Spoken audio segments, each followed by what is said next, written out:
Monday night's matchup against the Athens Bulldog and the Jackson Ironladies proved to be a very tough competition tonight, as Jackson was coming into this game undefeated, Athens only having one loss on their season so far.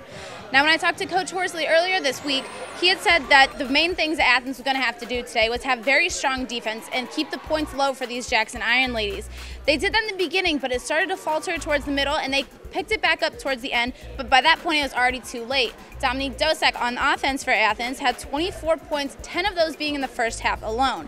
And just because there weren't many points from other ladies on the team doesn't mean that they didn't have an effort. They were physical the entire game, they just couldn't follow through, and as Coach Horsley said, there's three main ladies on Jackson's team that can score 40 points on any given night, and they proved that tonight. Number 44, Lydia Poe, had 17 points, and their top two scorers had 28 combined points total tonight. Athens just couldn't keep up, and by the end of the game, it was already too big of a hole for them to follow through on, even though they did remain physical the entire game.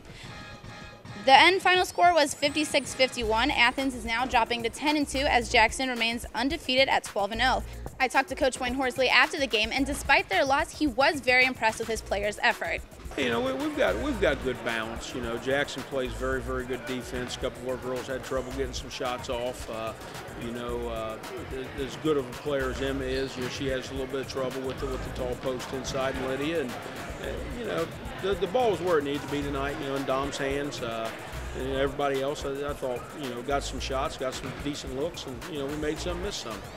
The Lady Bulldogs will next be taking on the Alexander Spartans at home on the 10th. For more recaps, visit woub.org/heroes. For Hardwood Heroes, I'm Morgan Eastman.